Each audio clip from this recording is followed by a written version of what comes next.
दादा दादा माझा बाप बी शेतकरी आहे. माझ्या बापाच्या घरात तेल असते तर मीठ नसते, मीठ असते तर तेल नसते. वडील आलेत का इथे? नाही. शेतात गव्हर्नमेंट शाळेत आहे तुम्ही? प्रायव्हेट शाळा आहे. पण तू जे भूमिका मांडली ती खरी भूमिका आहे.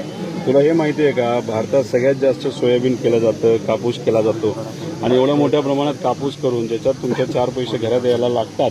कापसाला जेव्हा 10,000 भाव मिळतो तेव्हा हे सरकार काय करतं, नाही तर कुठलंही सरकार इम्पोर्ट करायला लागतं. त्याला भाव परत खाली पडतात आणि त्यात आपला शेतकरी झोपतो.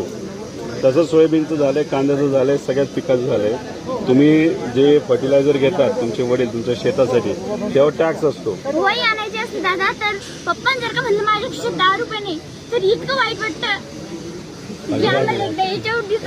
नको करू, आम्ही तीच भूमिका घेतोय. तुला एक माहिती का, मी विरोधी पक्षातला आमदार आहे, पण मी जर आज निर्णय घेतला असता, नाही तर काल निर्णय घेतला असता, तर मी आज मंत्री सुद्धा झालो असतो, नाही तर पदाधिकारी झालो असतो. मुख्यमंत्री साहेब,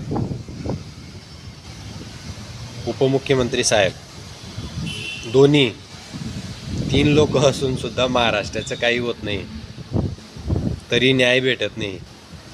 अरे लोकांची शेती, बिचाऱ्यांचे विचार करण्यासारखी गोष्ट आहे. तो शेतकरी बिजवे आणू शकत नाही आहे. एवढे हाल आहे. पाहिले तुम्ही चिमुकली कशी रडते बिचारी.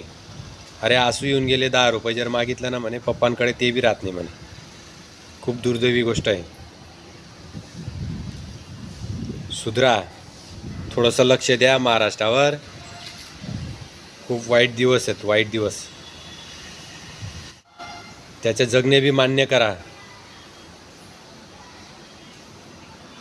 मित्रांनो, शेअर करा हा व्हिडिओ.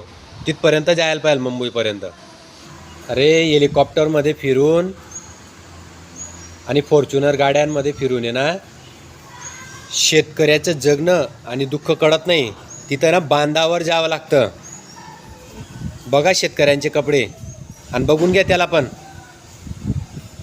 तो बिचारा रात्रंदिवस मेहनत करतोय, तरी त्याच्या अंगावर आहे ना कपडे व्यवस्थित राहत नाहीत.